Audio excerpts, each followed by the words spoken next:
एक सन्यासी जिसके पास अपना कहने को एक घर नहीं था, लेकिन उसके पास दुनिया की सबसे महंगी 93 रोल्स रॉयस गाड़ियां थी।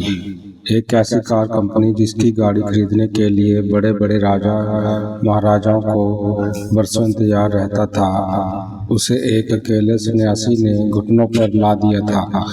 लोग सोचते हैं कि ये सिर्फ अमीरी का घमंड था, पर सच तो ये है कि इसके पीछे ओशो का एक ऐसा खौफनाक फिजिकोलॉजिकल गेम था जिसे समझने में अमेरिका की सरकार के भी होश उड़ गए थे। आखिर क्या था 93 रोल्स रॉयस का राज? चलिए जानते हैं। बात है 1980 दशक की, जब ओशो अमेरिका के ओरेगन में अपना एक पूरा शहर बसा चुके थे, रजनीशपुरम। वहाँ उनके पास एक या दो नहीं बल्कि पूरी 93 रोल्स रॉयस कार का खलीफा था। और आपको जानकर हैरानी होगी कि ओशो का टारगेट 93 पर रुका नहीं था, वो 365 रोल्स रॉयस खरीदना चाहते थे, यानी साल के हर एक दिन के लिए एक बिल्कुल नई कार। लेकिन यहाँ एक सबसे बड़ा ट्विस्ट है, ओशो ने अपनी पूरी जिंदगी में खुद के पैसे से एक भी कार नहीं खरीदी थी। ये सारी की सारी गाड़ियाँ उनके दुनिया भर के अमीर फॉलोअर्स ने उन्हें गिफ्ट्स में दी थी।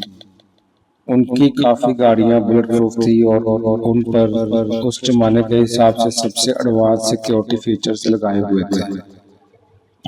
लेकिन इस पूरे किस्से में सबसे ज्यादा हालात खराब थी खुद रोल्स रॉयस कंपनी की।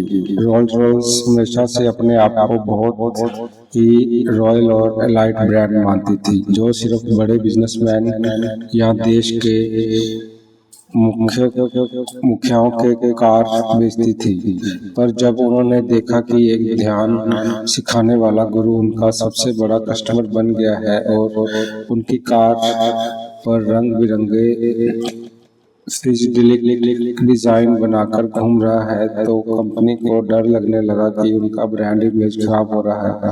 वो चाहकर भी ओशो को कार बेचने से मना नहीं कर पा रहे थे, क्योंकि आश्रम की तरफ से हर महीने नई कार के ऑर्डर कैश में आते थे। अब आते हैं सबसे बड़े सवाल पर, एक सन्यासी को इतनी गाड़ियों की क्या जरूरत थी? जब ओशो से एक जर्नलिस्ट ने पूछा कि आप इतने मटेरियलिस्टिक क्यों हैं, तो ओशो ने एक ऐसी बात कही जो आज भी लोगों का दिमाग हिला देती है। ओशो ने कहा, दुनिया हमेशा से गरीबी को पूछती आई है। लोग सोचते हैं कि जो भिखारी है वही सन्यासी है। मैं इस पुरानी सोच को तोड़ना चाहता हूँ। मैं अमीर लोगों को ये दिखाना चाहता हूँ कि तुम्हारे पास दुनिया की सबसे महंगी कार होने के बाद भी तुम अंदर से खाली और परेशान हो सकते हो। अमीरी से पेट भर सकता है, आत्मा नहीं। उनका कहना था कि जब तक इंसान बाहर की अमीरी देख नहीं लेगा, तब तक वो अंदर की स्पिरिचुअलिटी की तरफ नहीं मुड़ेगा।